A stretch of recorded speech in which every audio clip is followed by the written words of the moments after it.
Hi, this is Little Dwarf playing games while rambling incoherently into a microphone. Why? Well, just because I can, and I continue with What Remains of Edith Finch, Blind. Now, if this seems a little jarring, it probably because it is. I've done this intro post-recording in editing because I chopped the episode in two, basically. It was too long. So let me continue with What Remains of Edith Finch. I don't know if I should even be writing this.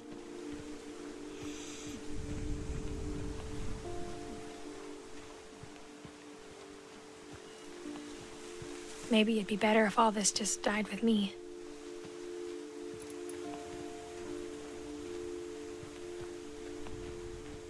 But I thought you should know about your family. And the history you're a part of.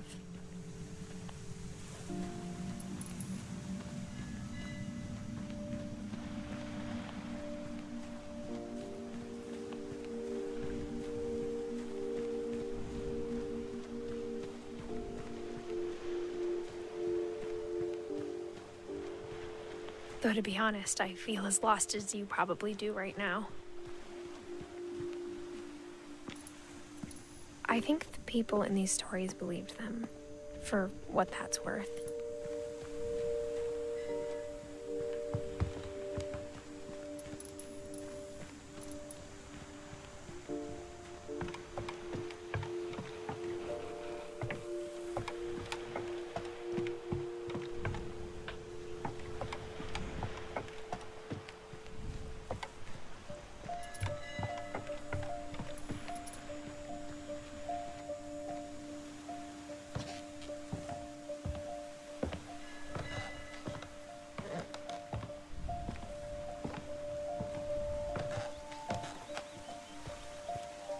When you look at the house, that history of imagination and stubbornness and madness, any of it seems possible.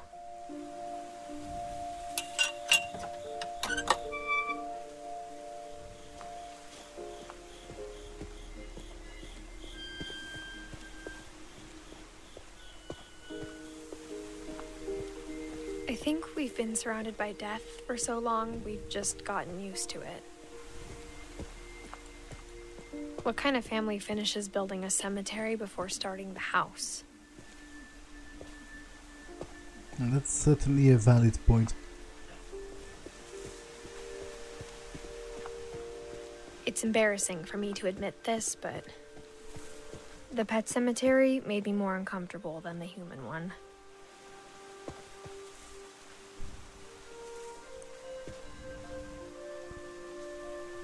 Three of the gerbils were mine, and 2 had been my fault.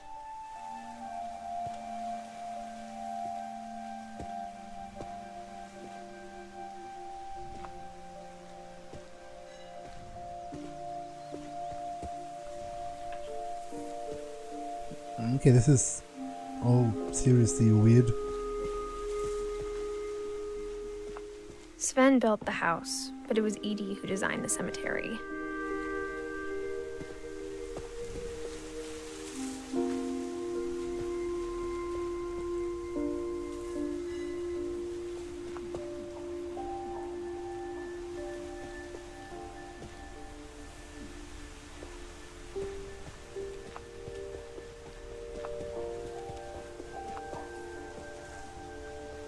That's some serious bad design here with the letters. Hubknt Fdk. Sure. Sure. That makes absolute sense.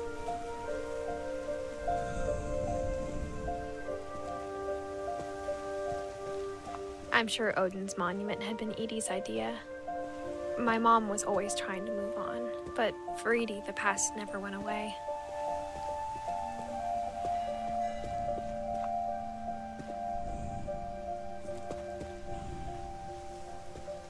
She could see it poking out of the water at low tide.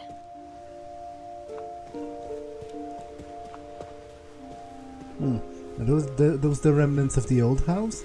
The floating one?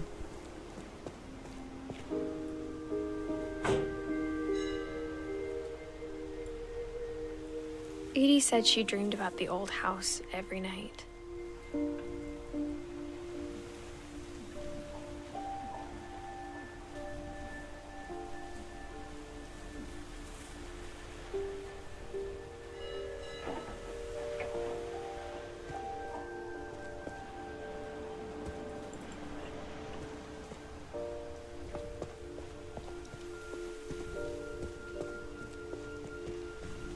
Edie's side was always easier for me to understand. But the older I get, the more I can see where my mom was coming from. Her dad had been pretty strict, but it wasn't enough to save her brothers. She was just trying to do better.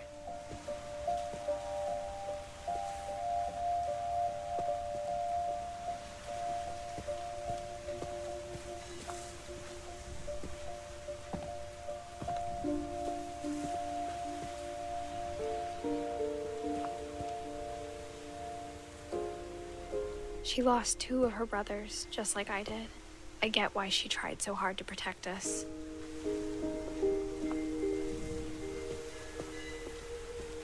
There's so many things I wish I could ask my mom now. Part of me thinks this is what she wanted all along. For me to come back someday and find everything out for myself.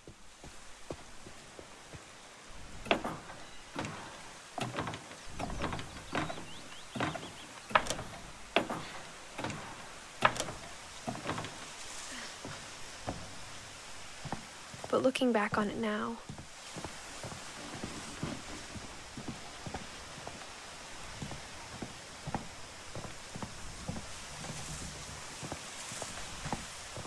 if she told me there was going to be so much climbing, I never would have come when I was 22 weeks pregnant.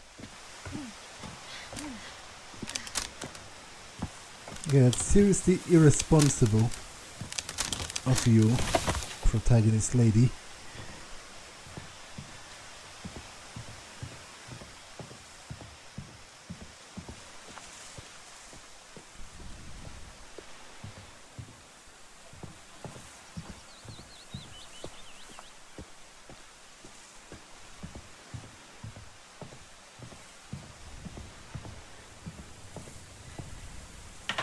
I never met Grandpa Sam, but I think he and my mom had a lot in common.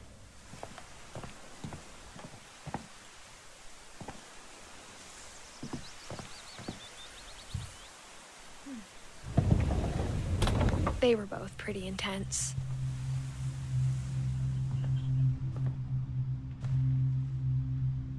Okay, so he was Sam spent his life shooting photos, but Mom said he got nervous being in front of the camera. I guess we're all afraid of something. I guess he was a war photographer, maybe? Images of War, the photography of Sam Finch, yeah.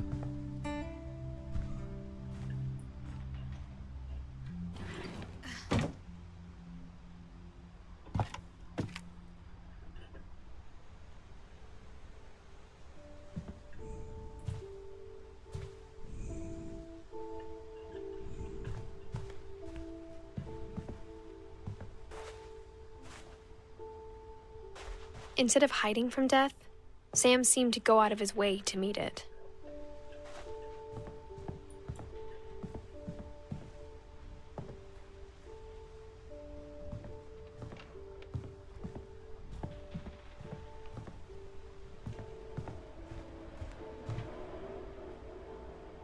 Airline ticket. Ray Finch?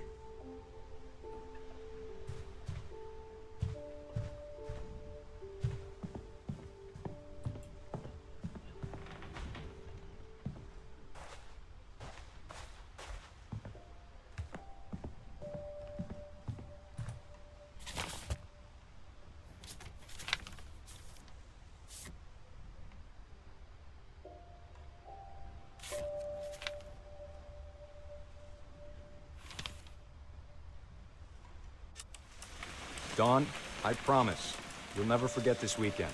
Yes, sir. These memories are gonna last a lifetime. Am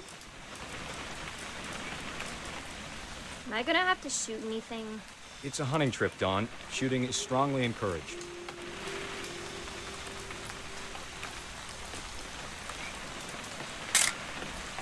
Shouldn't we be leaving? Just want to get a shot of you, Dawn, then we can take off. What? Perfect. It's gonna rain the whole weekend, isn't it? I will never forget this weekend, Dad. That's the spirit. Okay, got it. I'm gonna take some pictures, okay? Just be careful. That camera's older than you are.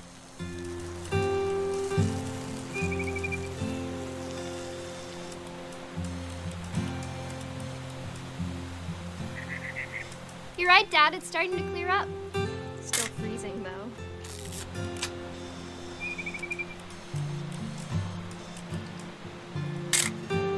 Aw.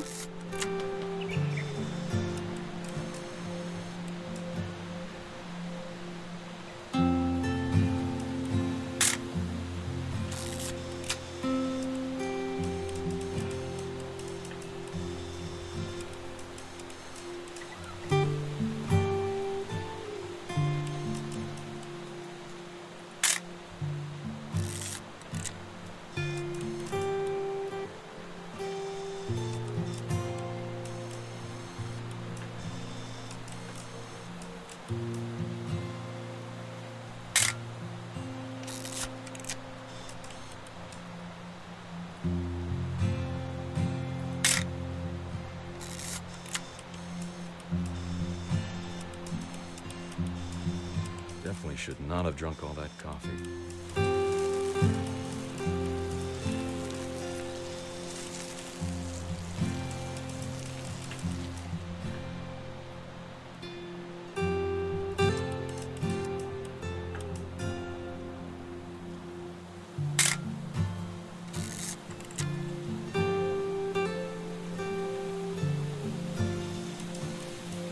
I'm not quite sure what I'm looking for here.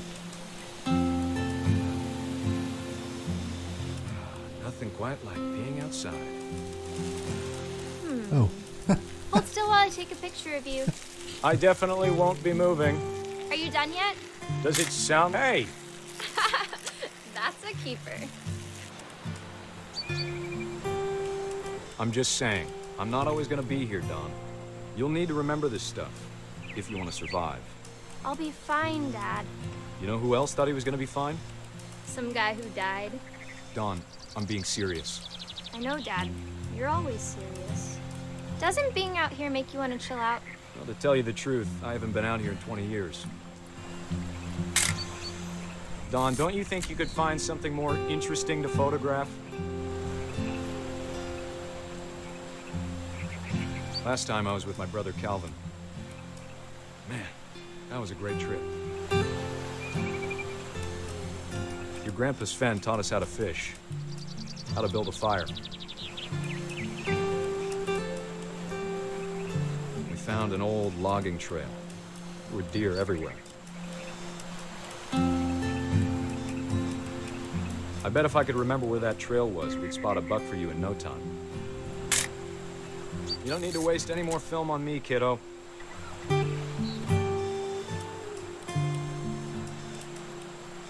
Give me a minute to check the map.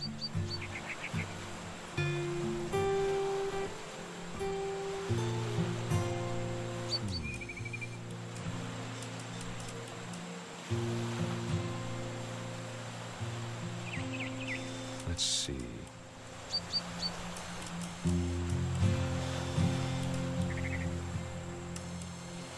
Maybe.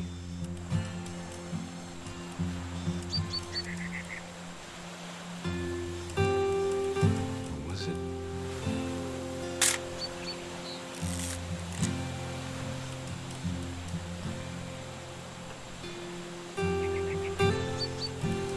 Could have been.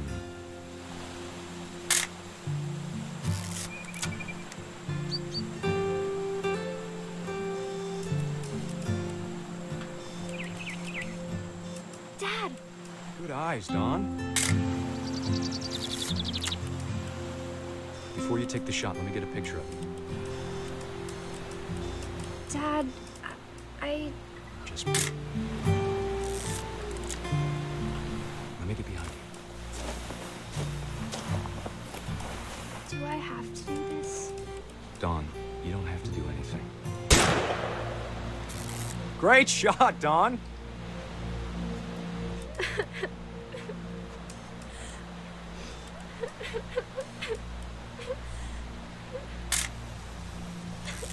I'm proud of you, Dawn. Always remember that, okay?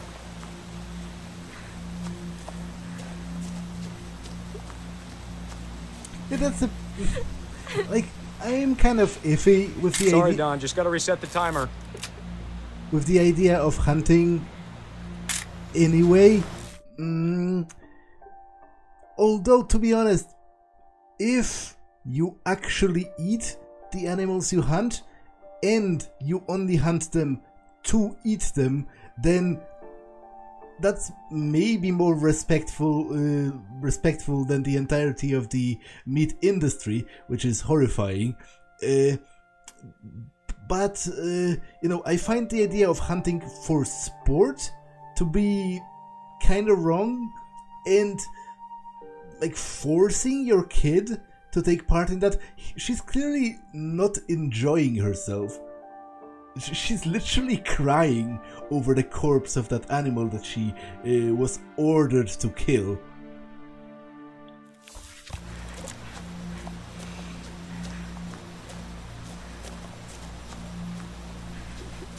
Dad, it's twitching. I think That's it's totally so... normal, Dawn. Just focus on the camera. Try not to think about... Dad! Well, serves him right.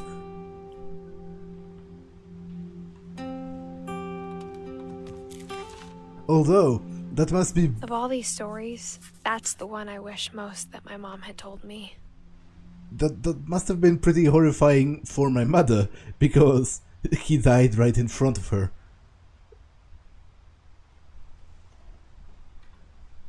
You can't really blame the deer, though. It got its rightful vengeance before it presumably bled out.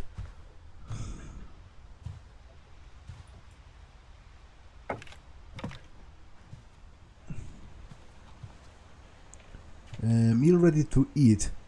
So that's military rations. He had a lot of them.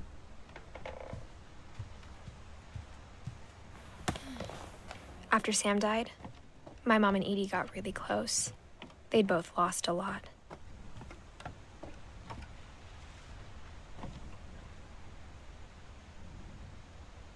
Finch control.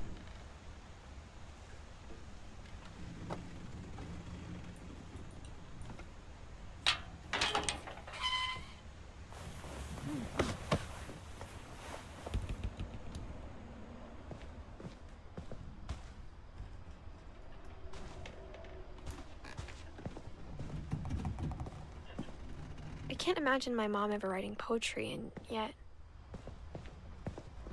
Okay, that little baby looks terrifying. For some reason. Divorce contract. Some Finch. K. Carlisle and some Finch. No, I wanted to read that.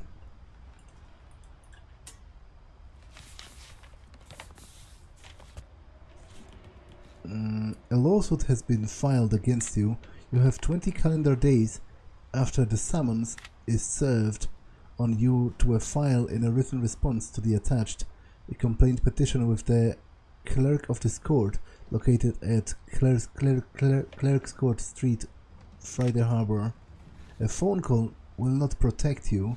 Your written response, including the case number, will given above, and the name of the parties must be filed if you want the court to hear your side of the case.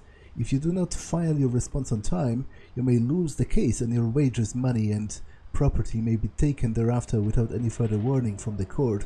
There are other legal requirements. You may want to call an attorney right away. If you don't know an attorney, you may call an attorney referral service for legal aid office listed in the phone book.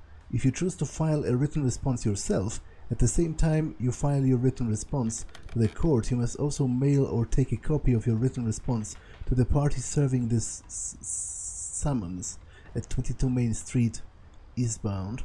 And copies of all court documents of this case, including orders, are available at the clerk of the court's office. You may review those documents upon request. You must keep the clerk of the circuit court office notified of your current address. You will file a notice of current address family law form. Future papers in this lawsuit will be mailed to the address on record at the clerk's office. A rule of the Washington Family Law Rules of Procedure requires certain automatic disclosure of documents and information.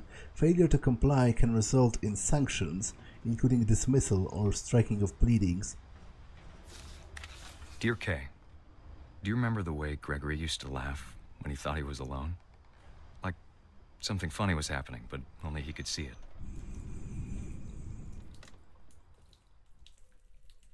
I think he saw things the rest of us don't.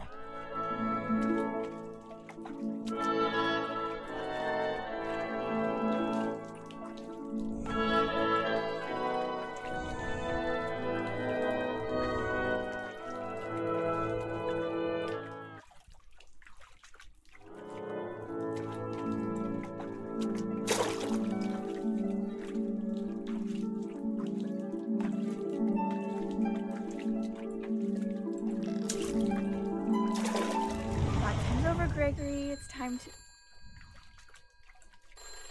Hold on, sweetie. Hello? Sam, I told you I don't want to talk right now. I wonder what he saw. What his world was like.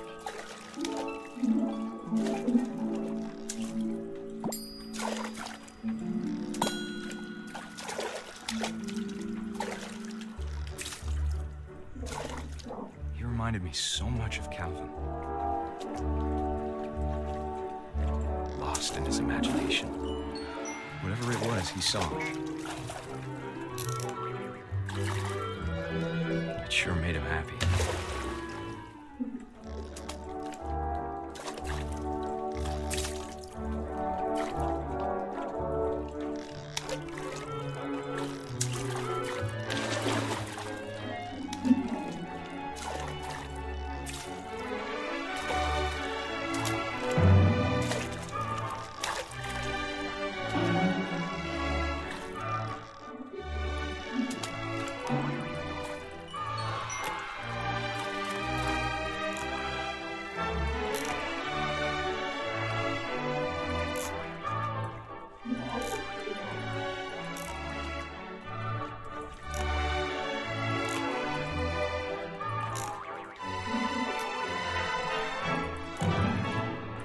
How silly it sounds.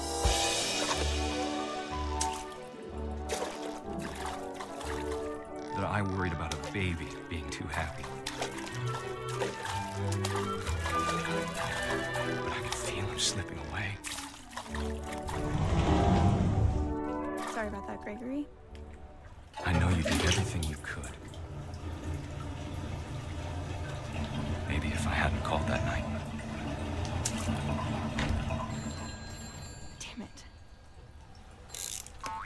Hold on, I don't want Gregory to hear this.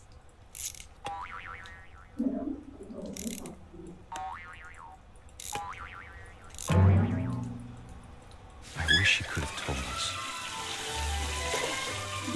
about the world we saw.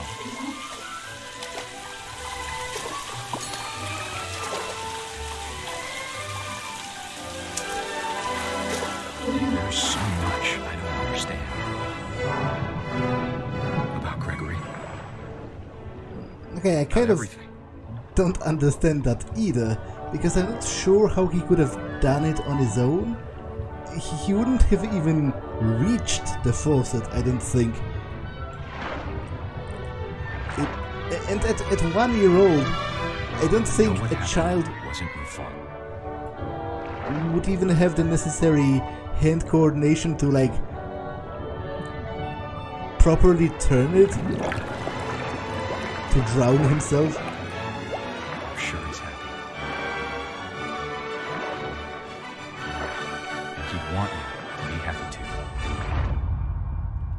Good luck, Kay. Love, Sam. Although again,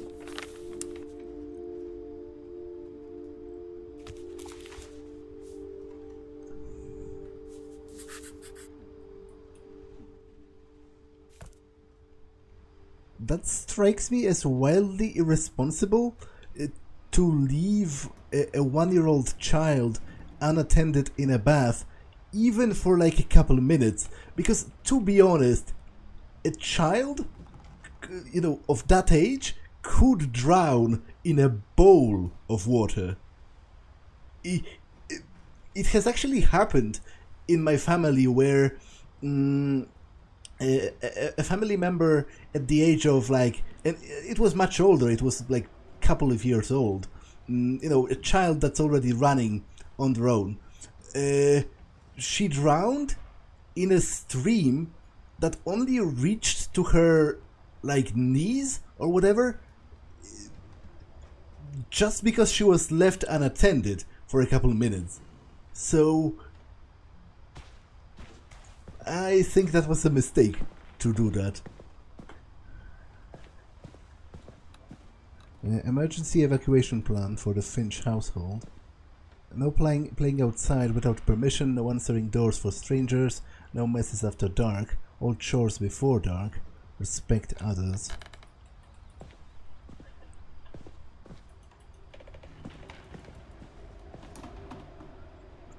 Raise flag, breakfast, quiet time, duties, dawn, sweep and trash, gas, mop, mow yard, Greg, be a baby.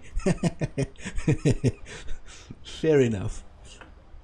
Routine, jump rope 100 times, jumping jacks, push-ups, crunches, run to mailbox and back.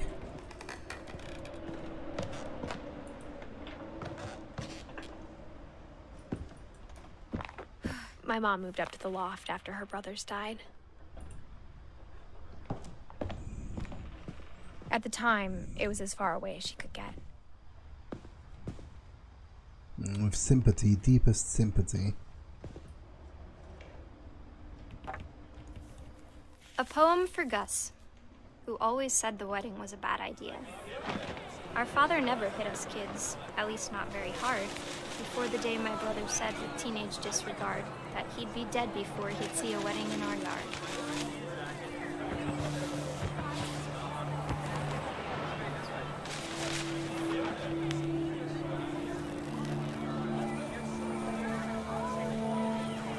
My father made him come, of course, but Gus stood far apart, just flew his kite and bottled up the storm inside his heart.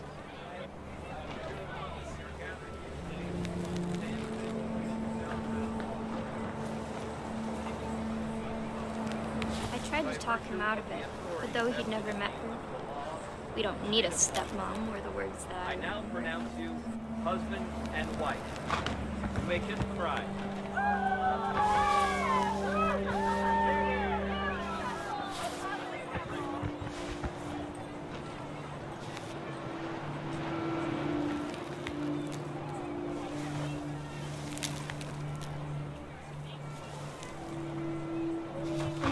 Photos came, Dad ordered him to come here. But Gus declined and as a sign held up his middle finger.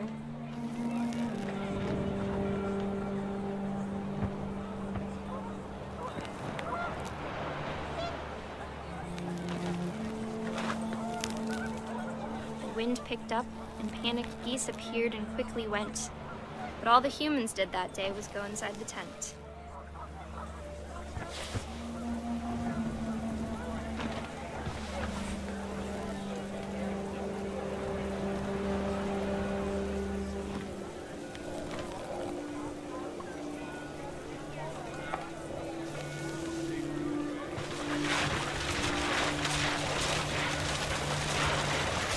Rain came down in buckets then, but no one seemed afraid that nature might destroy the tent our dad had crudely made.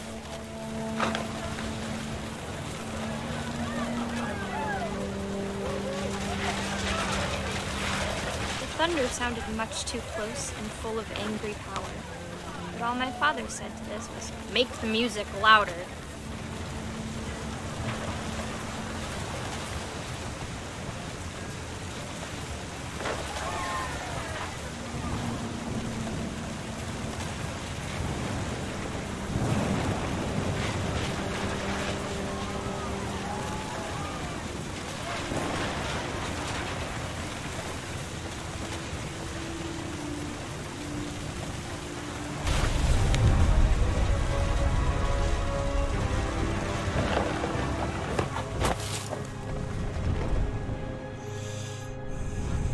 wish that I could truly say I thought about you on that day.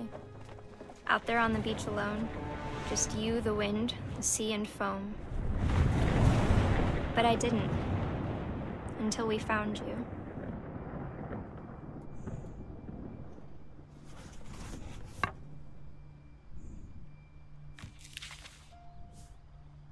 She never talked about him, but Mom told me once if I was a boy, they were going to name me Gus.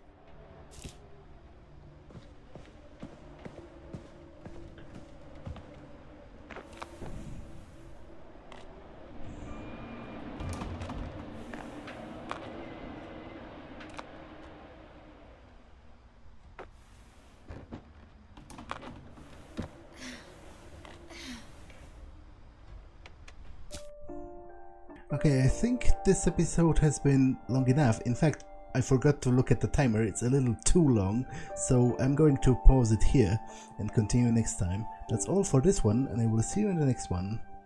Bye!